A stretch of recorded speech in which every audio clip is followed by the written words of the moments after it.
Evangelho segundo Mateus, nós leremos no capítulo de número 7, do verso de número 13 ao verso 23.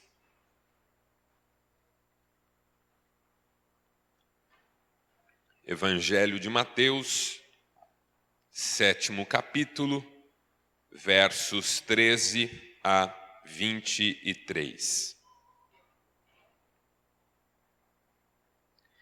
Diz assim a palavra do Senhor: Entrem pela porta estreita, pois larga é a porta e amplo o caminho que leva à perdição, e são muitos os que entram por ela. Como é estreita a porta e apertado o caminho que leva à vida, são poucos os que a encontram. Cuidado com os falsos profetas. Eles vêm a vocês vestidos de pele de ovelhas, mas por dentro são lobos devoradores. Vocês os reconhecerão por seus frutos. Pode alguém colher uvas de um espinheiro ou figos de ervas daninhas? Semelhantemente, toda árvore boa dá bons frutos, mas a árvore ruim dá frutos ruins. A árvore boa não pode dar frutos ruins, nem a árvore ruim pode dar frutos bons. Toda árvore que não produz bons frutos é cortada e lançada ao fogo. Assim, pelos seus frutos os reconhecerão. Nem todo aquele que me diz Senhor, Senhor, entrará no reino dos céus, mas apenas aquele que faz a vontade de meu Pai que está nos céus. Muitos me dirão naquele dia: Senhor, Senhor, não profetizamos em teu nome? Em teu nome não expulsamos demônios e não realizamos muitos milagres? Então eu lhes direi claramente: nunca os conheci. Afastem-se de mim, vocês que praticam o mal. Louvado seja o Senhor pela sua palavra. E você diz?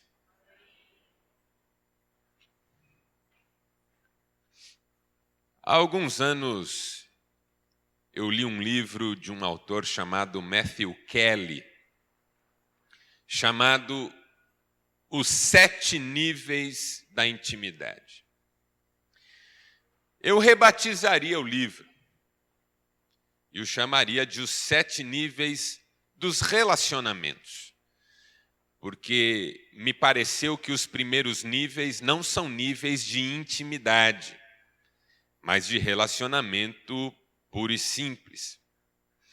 7 níveis, segundo Kelly, são os seguintes. Primeiro nível, o nível do clichê. É o nível da frase feita. É o nível dos encontros de elevador. Você entra no elevador, está lá uma pessoa, ou entra junto com você, e você se sente na obrigação de dirigir-lhe a palavra. E aí vem aquelas frases que nós sempre usamos. Calor hoje, não é?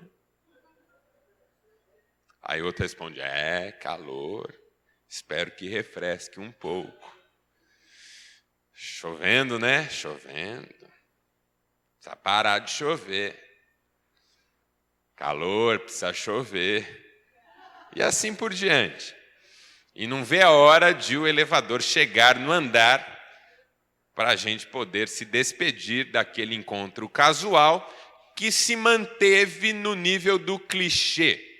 É o nível da fila de banco, da fila de padaria, do trânsito, o nível do clichê. Quando eu me dirijo a alguém com frases cujo único propósito é estabelecer uma relação de alguma cortesia, para que a vida pareça um pouco mais interessante, talvez um pouco mais colorida.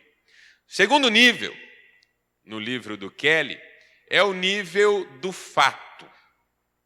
É o nível do encontro de mães na praça enquanto seus filhos brincam. Elas já superam o nível do clichê e já se sentem à vontade para dizer alguma coisa a respeito de suas próprias vidas. Hoje meu filho falou tal palavra pela primeira vez. Hoje o meu marido vai fazer uma cirurgia. Hoje eu tenho que levar o meu filho no dentista. Hoje, saindo daqui, eu tenho que ir correndo porque eu tenho um compromisso às 5 horas. É o nível do fato, onde eu já me sinto à vontade para dizer algo que diz respeito à minha vida nesse nível da ocorrência, do acontecimento, daquilo que é factual. Hoje eu estou fazendo aniversário. É um fato sobre mim. E você ouve e você decide se quer levar esse fato a sério ou se vai levá-lo como se não fosse com você, o que de fato não é. E tá bom, parabéns. Ou ok, vá tranquilo. Ou qualquer coisa nesse sentido. Terceiro nível, no livro do Kelly, é o nível da opinião. Já é um nível um pouco mais profundo do que o nível do fato, porque eu me sinto na liberdade de agregar ao fato um pensamento meu. Então, você viu ontem o Jornal Nacional? Vi. Você viu o que falou do ex-presidente? Vi. Ladrão safado, né? Já estou dando a minha opinião, já me senti à vontade para falar o que eu penso. Mídia golpista, hein? Opinião, já me senti à vontade para expor alguma coisa que está dentro de mim, que configura o meu jeito de ler o mundo. Quando eu opino, eu dou direito ao outro de discordar de mim. Por isso é uma exposição. Você foi no culto? Fui. Chato, né?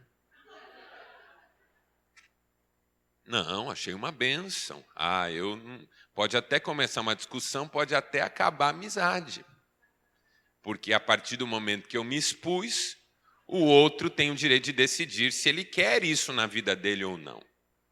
O quarto nível dos relacionamentos, segundo o Kelly, é o nível dos sonhos. Quando eu já consigo incluir nesse relacionamento algo das minhas perspectivas futuras. E é mais profundo porque eu não exponho apenas o que eu penso, mas exponho para onde eu estou indo. É o nível em que o outro fica conhecendo os passos que eu ainda quero dar. Recentemente, conversando com um casal, estava ofendidíssimo, feridíssimo, e me contou a razão. Esse casal estava motivado para comprar uma casa. E aí, nessa de compartilhar com amigos o objetivo, o sonho, a pretensão, acabou conversando com um outro casal e expondo esse plano. E o outro casal ouviu aquilo e começou a falar e responder aquela pretensão de modo negativo. Acho que está cara, acho que o lugar não é bom, acho que vocês não deviam fazer isso agora, e tal, e tal, e tal. E aí o casal que estava pensando em comprar a casa ficou cheio de dúvidas. E tinha que resolver aquilo naquela semana, mas acabou protelando um pouco até se decidir melhor. Mas finalmente se decidiu que queria comprar a casa e entrou em contato com o vendedor. Tinha passado alguns dias, o vendedor disse, não, eu já vendi. Adivinha para quem?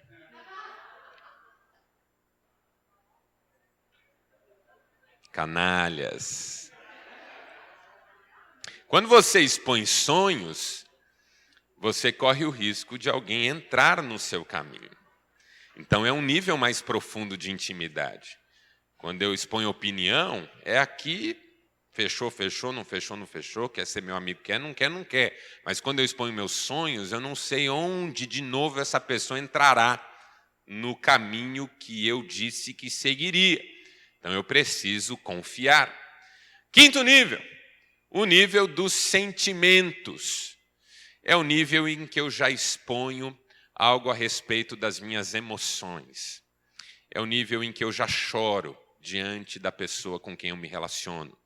É o nível em que ela conhece os meus motivos mais profundos de alegria.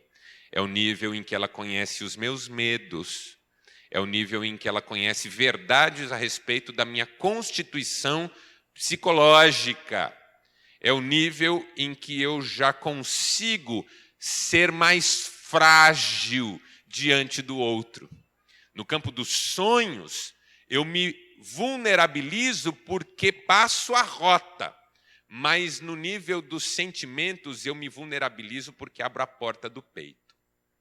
É o nível em que alguém já tem condições de me machucar profundamente, tocar numa ferida, rir de alguma coisa que ainda é complexo de inferioridade dentro de mim.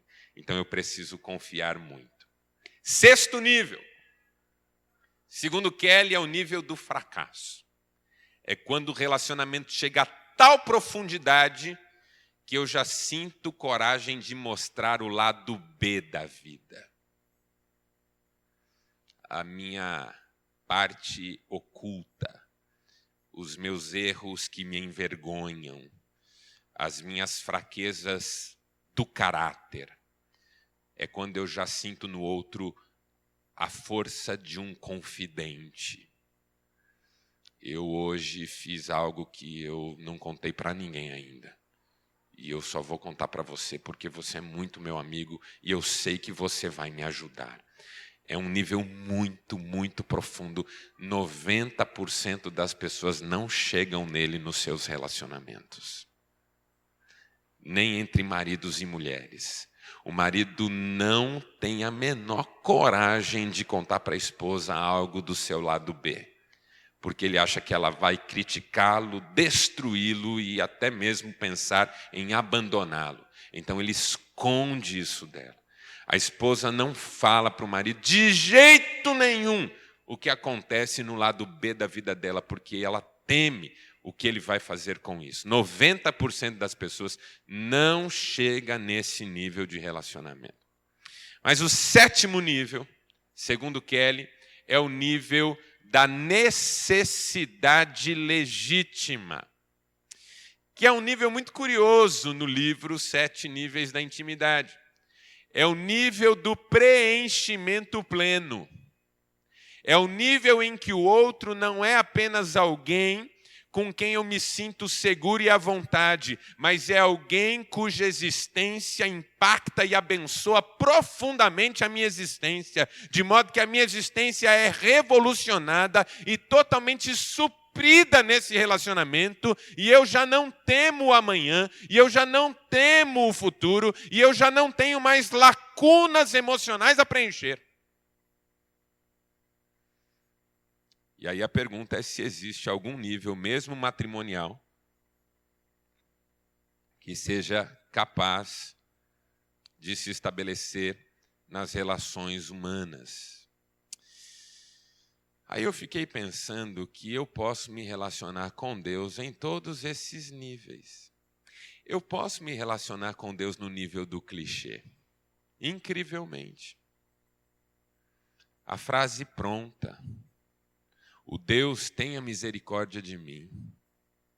A oração antes de comer, já com a comida na boca, porque a criança lembrou que tem que orar. Papai, não vamos orar? Vamos. Claro que vamos. Você não ora? As crianças sabem orar, porque elas oram com verdade. Criança não usa clichê. Nós usamos. Crianças são muito verdadeiras. O nosso sobrinho é muito verdadeiro como criança e ele fez uma oração tão deliciosa uma vez. Nós estávamos comemorando Natal. E aí o meu irmão, cunhado do pastor Rafael, pediu para o filho dele mais velho, o Vitor, orar. E o Vitor orou, agradeceu pela família, agradeceu pela comida. E determinada altura da oração, ele disse, e Senhor Deus, por favor, traze o Papai Noel em segurança. Sensacional. Ele está com coisas que muito me interessam. Que ele não seja assaltado na porta, porque eu preciso do que ele tem para mim. Crianças são muito verdadeiras. Mas nós usamos o clichê. O clichê é um jeito da gente se esconder. Uma aparente cortesia é, na verdade, uma absoluta indiferença. Porque só Deus sabe o quanto eu estou constrangido com aquele momento. Posso me relacionar com Deus no nível do fato. E algumas orações nossas são muito interessantes. Senhor, eu quero pedir que o Senhor abençoe a dona fulana que está nesse momento internada na UTI da Santa Casa, quarto 302. E ela teve o diagnóstico, Senhor, do tumor.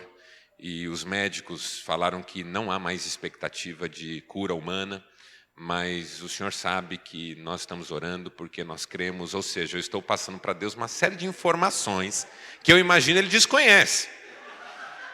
Estou imaginando Gabriel anotando para ajudar. Vai devagar aí, filho, eu estou anotando, calma lá.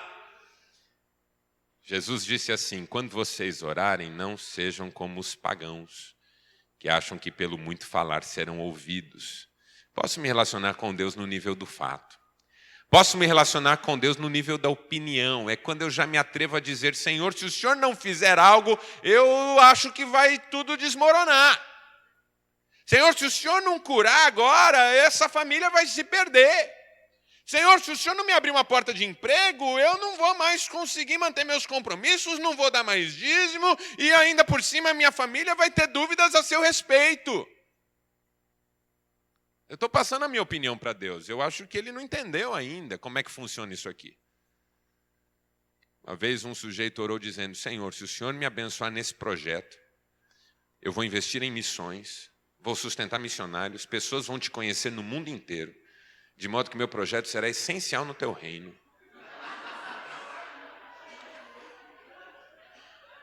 E eu sempre, nessas horas, dou aquele passo para trás assim, com medo do raio.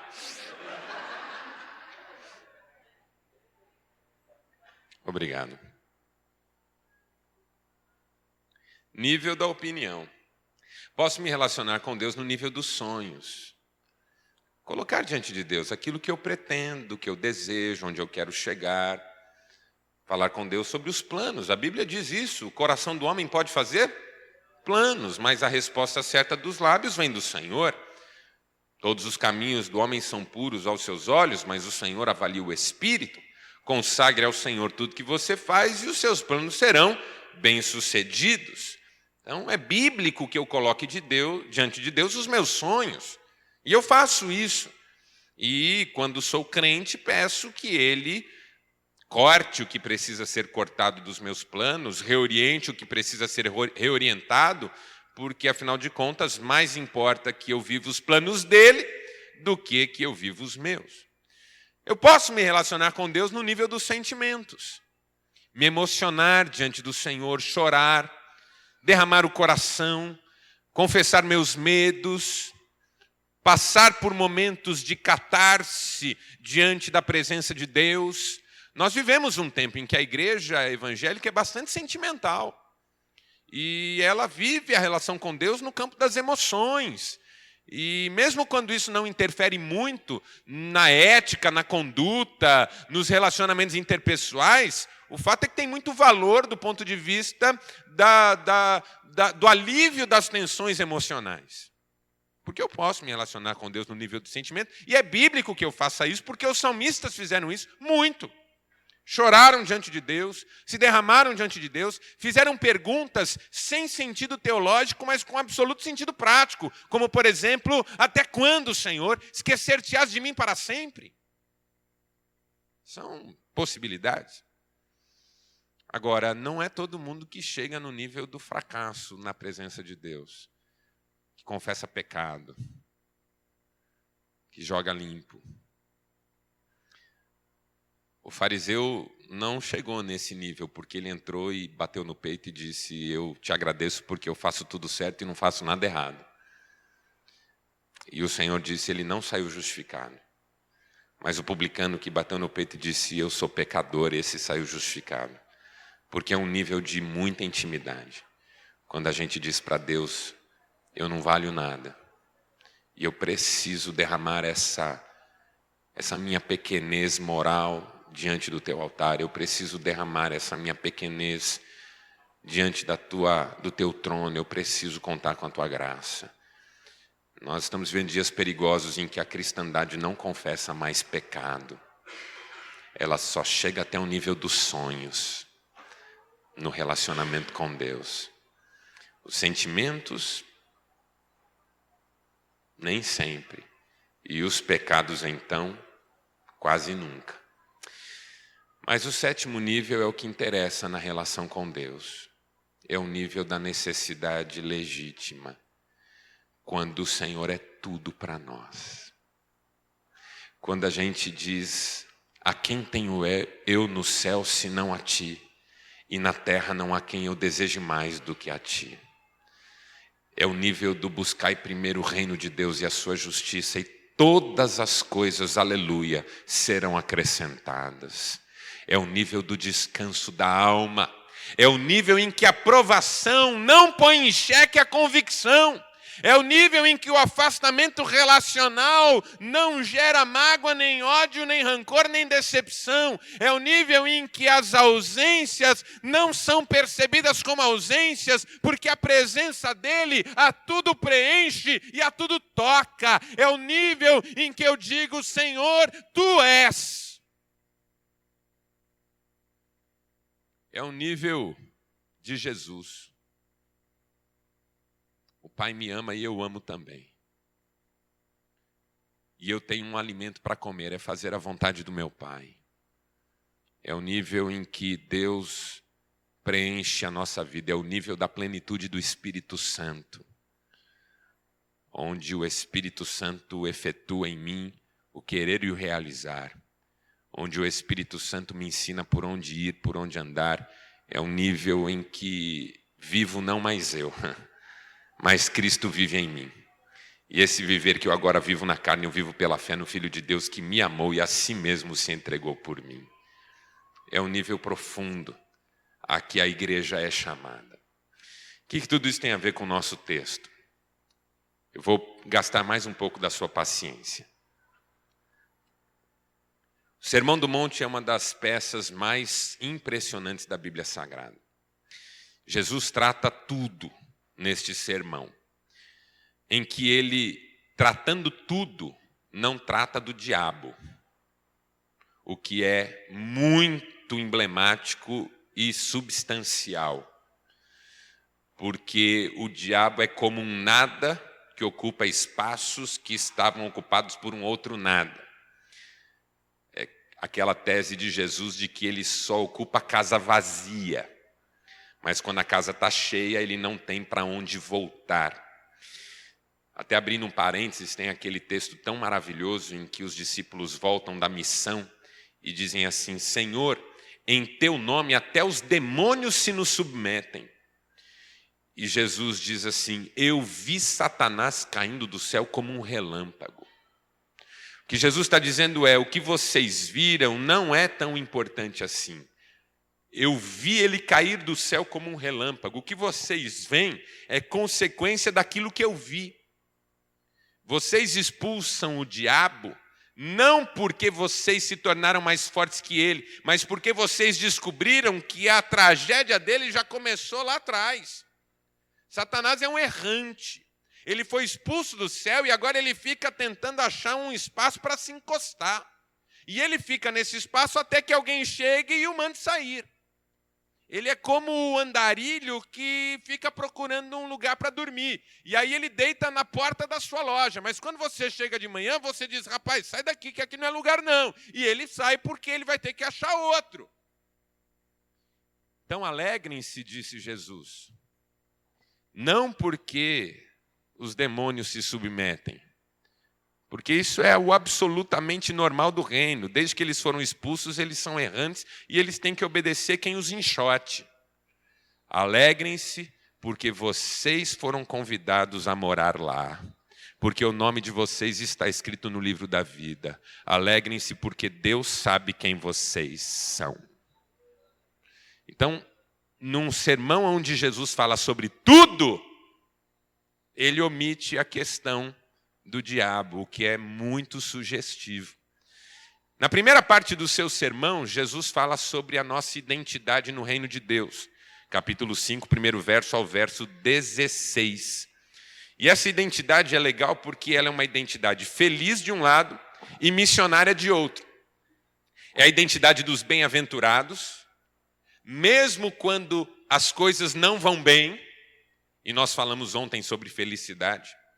É uma identidade feliz, mesmo em meio às lágrimas, mesmo com fome e sede, mesmo em perseguição. Por quê? Porque é uma identidade segura. Ela é herdeira do reino dos céus. Então não se preocupe porque você está seguro nas mãos de Deus. Você pode se alegrar, você pode sorrir e você pode dizer em alto e bom som que você é feliz porque Deus cuida de você. É uma identidade feliz. Mas é também uma identidade missionária porque nós somos o sal da terra e a luz do mundo. Nós não devemos ser, nós somos. Não é que um dia nós seremos, nós somos.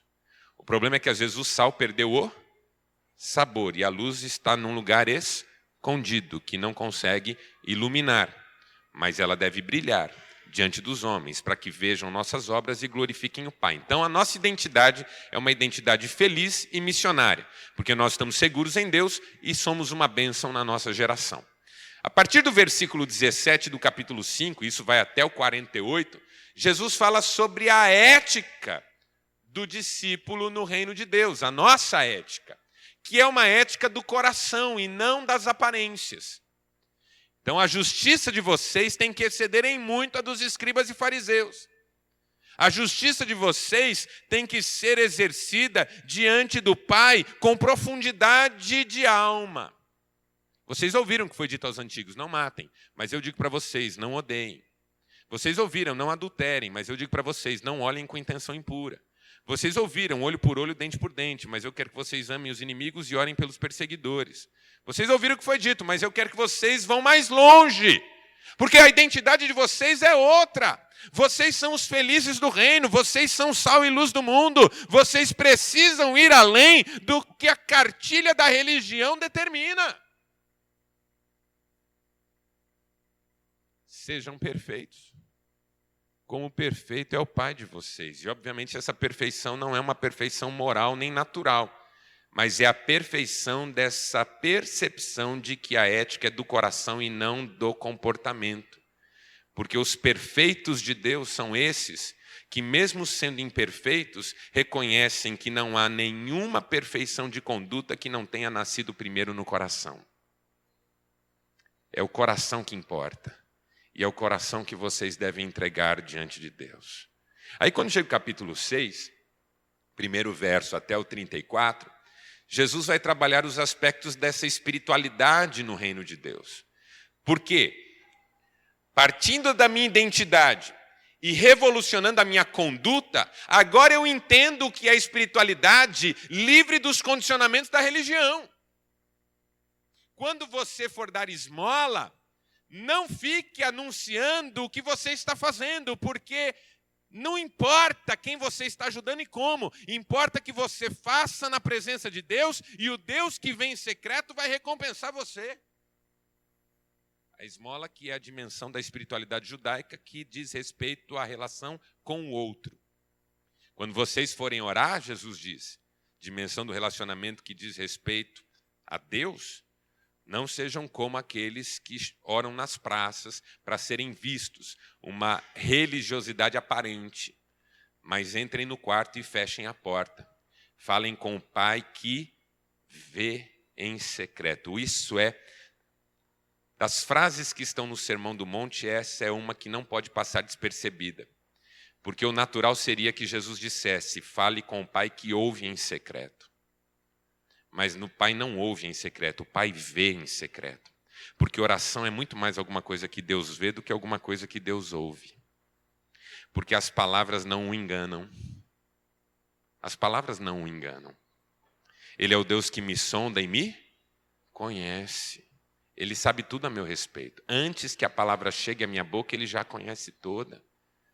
Então, por isso eu não preciso repetir. Por isso eu não preciso construir argumento. porque o Deus que me vê em secreto já decidiu me recompensar. Então Ele quer que eu me derrame ali, com toda a minha alma, e simplesmente descanse na sua presença, porque Ele já está no controle de todas as coisas. Você veio aqui hoje imaginando que precisa convencer Deus de cuidar de você numa área específica. Eu quero que você saiba que Ele trouxe você aqui não para convencê-lo a cuidar de você, mas para que você descanse na certeza de que antes de você vir para cá, Ele já estava cuidando de você.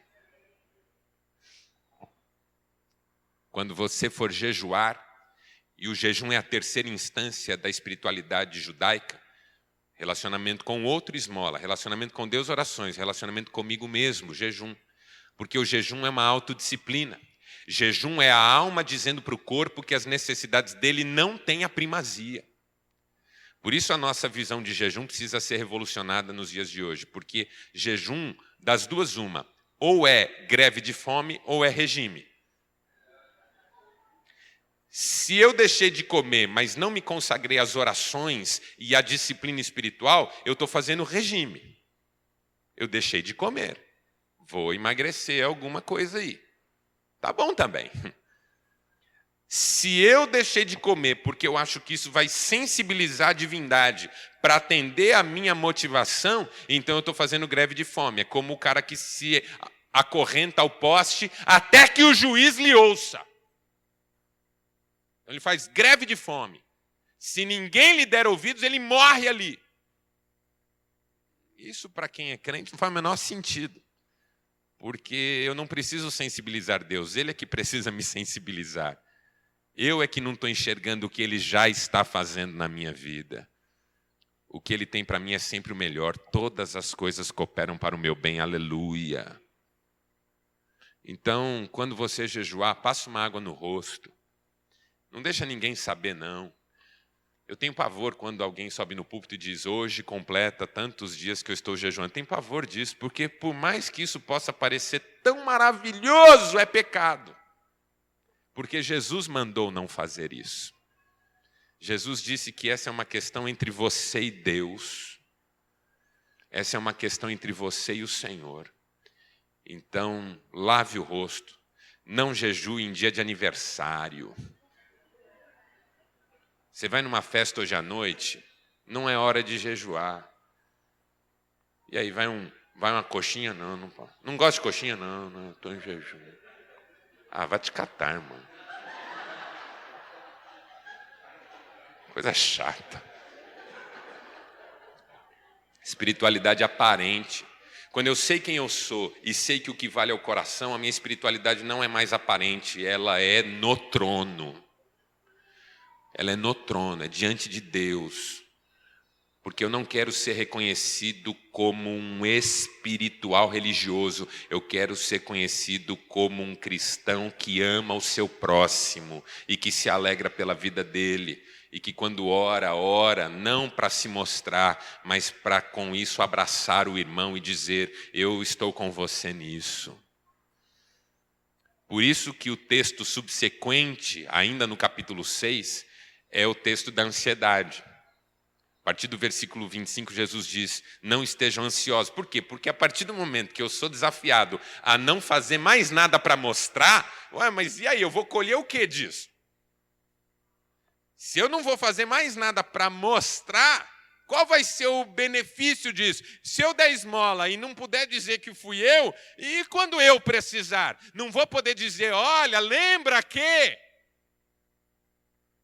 Se eu orar e ninguém está vendo que eu sou um cara espiritual, cheio da graça de Deus, como é que vai ser quando eu quiser exercer a minha autoridade sobre o outro? Se eu jejuar e ninguém saber que eu estou jejuando, como é que funciona? Quem é que vai me aplaudir pela minha profunda espiritualidade e relacionamento com Deus? Aí Jesus diz, fique tranquilo. Porque no reino de Deus não é assim, você faz e você ganha. No reino de Deus é você faz e deixa na mão de Deus. Que Deus é fiel e Ele cuida de você. Peguem, por exemplo, os pássaros. Eles não trabalham, eles não costuram, eles não ajuntam em celeiros, mas eles têm comida todo dia. As flores, elas não tecem para si, mas elas se vestem mais lindamente do que Salomão. Eu um dia fiz uma reflexão com isso na nossa igreja. É tão verdadeira, porque assim, o lírio é lírio desde sempre, e ele sempre foi daquele jeito, e toda vez que eu vejo um lírio, ele é lindo. Mas roupa, por mais linda que seja, usou 3 vezes, já está meio cansativo. Você gosta de usar a mesma roupa nas mesmas festas? Tudo. Você põe lá um vestido no casamento do seu primo. Aí depois tem um casamento de alguém do trabalho, você põe de novo. Aí depois tem um casamento de alguém da igreja, você põe 3ª vez. Se usar a 4ª, alguém vai falar, epa, só tem esse? Por mais lindo que ele seja. Você tem roupa no guarda-roupa que ainda está nova, mas você não usa mais? Tem gente que enjoa dessas coisas? Claro que tem. Fiquei pensando, né? Jesus falou uma coisa tão verdadeira. Salomão, em toda a sua glória, se vestiu lindamente. Mas se ele usou 4, 5 vezes a mesma coisa, já caiu no lugar comum. Agora, lírio, toda vez que eu vejo, eu acho lindo. Porque foi Deus quem vestiu. Interessante isso, não é? E a gente fica tão preocupado com a aparência, quando a beleza é outra. Vã é a aparência, inútil é a formosura. A mulher que teme ao Senhor, essa será louvada. Vale o mesmo para o homem também. Estamos em dias de metrosexuais, que eu sei lá o que é isso. Para mim, falar metrosexual, endemoniado, é tudo a mesma coisa.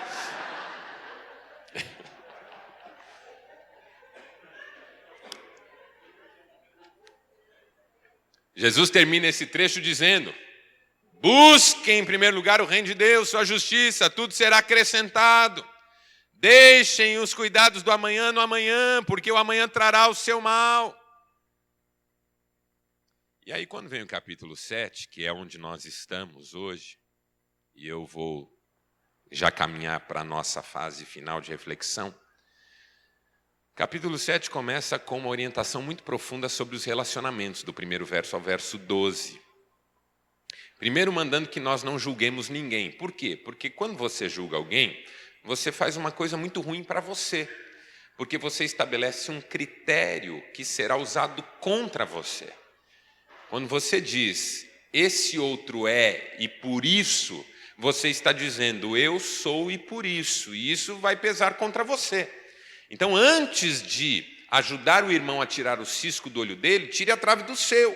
Porque quando você tirar a trave do seu, vai perceber que o drama do irmão é tão pequeno que você, ao invés de julgar, deve ajudar. E ponto final. E aí, tem um versículo lá, que é o versículo 6, que diz assim, não lance suas pérolas aos porcos, e nem deem o que é sagrado aos cães, porque senão eles vão destruir você. E eu aprendi a vida inteira que isso era para você não ficar perdendo tempo com gente que não vale a pena. Você deve ter ouvido isso também. As nossas avós diziam assim, não gaste vela com defunto ruim. Eu acho esse provérbio delicioso. Não gaste vela com defunto ruim. Não jogue pérolas aos porcos. Você já falou de Jesus para o seu vizinho? Já? Ele não quis? Para de jogar pérolas aos porcos. Você aí é um cretino, não vale nada, não vai se converter nunca. Não é isso que Jesus está dizendo. Porque ele acabou de dizer o seguinte, antes de olhar o defeito do outro, veja os seus. Antes de ajudar o irmão com o cisco, observe a sua trave. Não julgue, porque se você julgar, você se coloca em situação de ser julgado porque você tem os mesmos problemas. O que Jesus está dizendo? Eu ouvi isso no final da aula que eu peguei aqui hoje de manhã. Que nós precisamos conhecer a nós mesmos para nos relacionarmos com os outros. Assim nós vamos nos relacionar com os outros no caminho da misericórdia, porque olhamos para nós mesmos e percebemos que o outro não é pior do que nós. Agora, tudo isso é tão precioso, tão maravilhoso e tão profundo que eu não posso expor isso diante de quem não saiba o valor disso. Eu não posso colocar a minha intimidade de alma diante de alguém que não saiba o valor da intimidade da alma, porque essa pessoa vai usar isso para me destruir. Jesus não está falando para você não perder tempo com gente que não vale nada. Jesus está falando para você tomar cuidado em transformar em confidente pessoas que não fizeram esse processo de também olharem para si mesmas. Cuidado. Cuidado com os falsos amigos. Cuidado de expor a sua intimidade por carência. Tem gente que o primeiro nível do relacionamento já é o nível dos sentimentos. Não passa pelo clichê, não passa pelo fato, não passa pela opinião, não passa pelos sonhos. Entra no elevador com a pessoa, você entrou no elevador, apertou o 20. No primeiro entrou outra pessoa, apertou o 21. Aí ela olha para você, olha para ela e fala assim: bom dia, tudo bem? Ela: tudo bem, nada. Eu estou passando uma luta tão grande. Meu Deus, nem o nível do clichê. Já vai direto no nível do sentimento. Aí você aperta o terceiro. Ah, eu confundi. Confundi o 20 com 3, você vê como eu estou louco? Não dê pérolas aos porcos, não saia por aí vitimizando-se, tentando ser acolhido por qualquer um que passe pelo caminho. Não conte os seus problemas para quem você encontra na rua. Não deixe a sua vizinha saber tudo o que acontece na sua vida conjugal.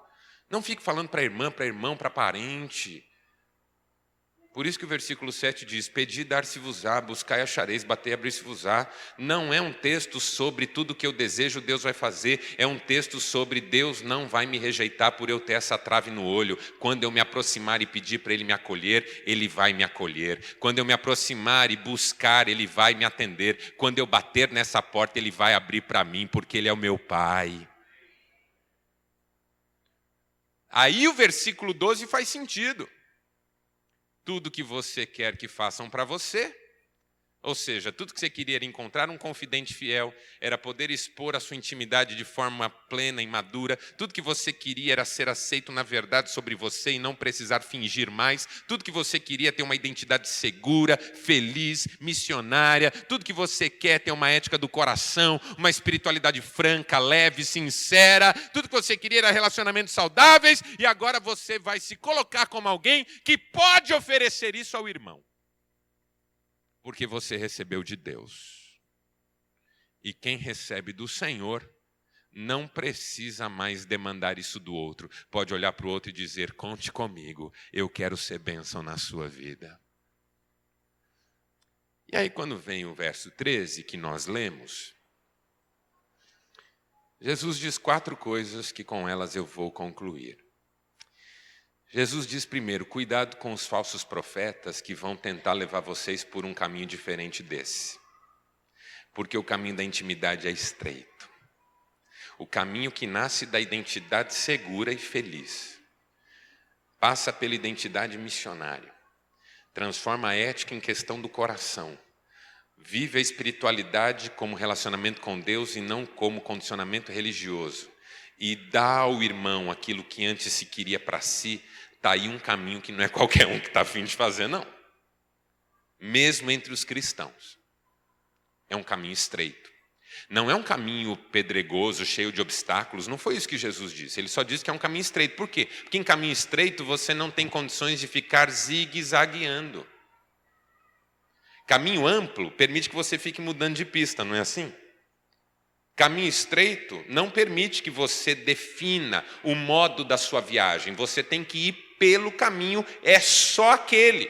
Ele não é acidentado, ele não é difícil, você não vai chegar lá todo arranhado. Uma vez eu vi um quadro, o caminho estreito era cheio de espinho. Eu falei: isso não é caminho estreito, isso aí já é o inferno. Caminho estreito só é estreito. Por quê? Porque você não tem como ficar circulando nele. Caminho estreito, para você voltar, volta só de ré. Ou seja, é mais difícil voltar do que seguir. Por isso a Bíblia fala tanto do retrocesso como um problema, porque o caminho estreito você só volta retrocedendo. Agora, o caminho amplo é um festival de horrores, você faz o que você quiser. O cara te ultrapassa, volta, fica te circulando, você fica circulando, fica um na vida promíscua com o outro, porque o caminho estreito é o seguinte: o cara deita, no caminho estreito, no caminho largo o cara não quer saber de nada, no caminho largo tudo é permitido. Por quê? Porque quanto mais eu tripudio no caminho largo, menos eu preciso lidar com o desafio da intimidade, só isso. Porque quanto mais distraída a vida, menos íntima ela é. Quer não ter intimidade com alguém? Faça de tudo. Vá no cinema, vá jantar fora, vá fazer um monte de coisa, viaje toda hora, ficou um pouquinho em casa sozinho, arrume coisa para fazer. Porque aí você nunca precisará lidar com o desafio da intimidade. Quanto mais distraído, menos íntimo.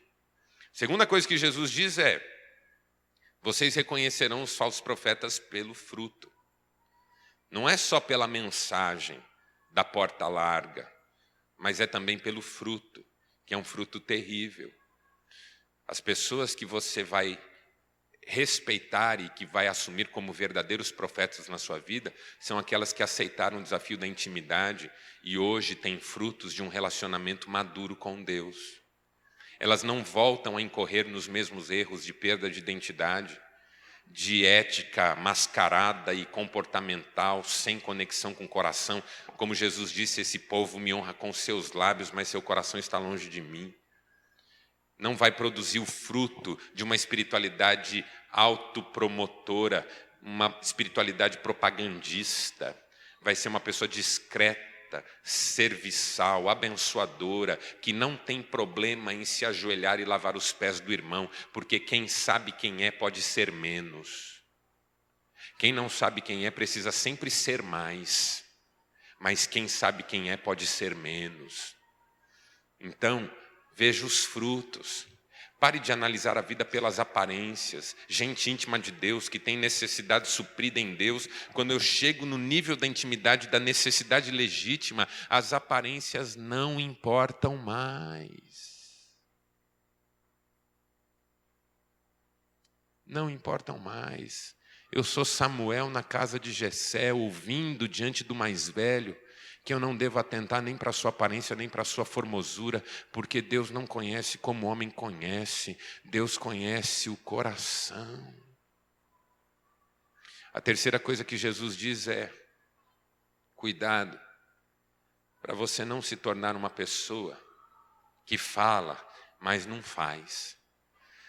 Porque nem todo aquele que me diz Senhor, Senhor entrará no reino dos céus, mas somente aquele que faz a vontade do meu Pai. Porque a igreja é muito discursiva, é o nível do clichê, do fato, da opinião e dos sonhos. Mas ela não tem coragem de entrar no nível dos sentimentos, dos fracassos e da necessidade legítima. Ela é discursiva, ela chama Deus de Senhor, mas ela não faz a vontade do Pai. Qual é a vontade do Pai? Que nós sejamos íntimos dEle. Que nós sejamos íntimos dEle, no Filho Jesus, que nos rasgou o véu e nos chamou para a sala do trono. E eu quero continuar no átrio, fazendo sacrifícios ocasionais, para me sentir menos culpado da minha recusa de andar no caminho da intimidade. Cuidado para não ser do que fala e não faz. Mas a segunda orientação nesse mesmo trecho, que é a quarta coisa que Jesus diz, é: cuidado para não ser do que faz, mas não é. Porque aí Jesus surpreende dizendo assim: muitos naquele dia chegarão e dirão: Senhor, nós fizemos. Nós não fomos dos que falamos. Nós fizemos, em teu nome nós profetizamos, em teu nome nós expulsamos demônios, em teu nome nós fizemos muitas maravilhas. Então lhes direi explicitamente: não sei quem vocês são. Porque volta no primeiro ponto do Sermão do Monte, é a identidade que importa. Irmão, irmã, hoje, pela manhã aqui, não importa quantos anos você está nessa igreja ou em qualquer outra. Não importa quanto dízimo você já deu ou não deu. Não importa se você é presbítero ou se você está aqui pela primeira vez. Não importa quanta história você já escreveu, por mais linda que ela seja. Importa que você seja conhecido no céu. Importa que você seja conhecido de Jesus. É estranho Jesus dizer: eu não conheço alguém, porque Ele conhece tudo. é que esse conhecer não tem a ver com saber no sentido da informação, não volta no nível do clichê, do fato e da opinião, mas é um conhecer no nível da intimidade. Eu e vocês nunca sentamos na mesma mesa. Então, nessa manhã, presbíteros e visitantes de primeira vez, gente com 40 anos de fé e gente recém-convertida, gente que dá dízimo em valor alto e gente que está toda hora tentando arrumar um dinheirinho para contribuir, se coloca no altar de Deus e diz: Senhor, eu quero comer da tua mesa, porque o que eu faço eu não faço por mim mesmo, eu faço pela tua graça. O que eu dou não dou de mim, eu dou porque recebo das tuas mãos. A história que eu não escrevi porque eu sou bom, eu escrevi porque o teu Espírito me ajudou. E eu quero tributar tudo isso como glória ao teu nome, porque a bênção não é o reconhecimento dos outros, é o privilégio de cear na tua mesa. Isso é cristianismo. Isso é cristianismo. Nada tem a ver com religião. Religião é clichê. Religião é clichê. Cai sempre nas mesmas coisas, nos mesmos lugares, nas mesmas frases prontas. Cristianismo é vida na presença do nosso Deus. É plenitude do Espírito Santo, é necessidade legítima suprida. E eu queria orar com você sobre isso nessa manhã. Se você puder fechar os seus olhos.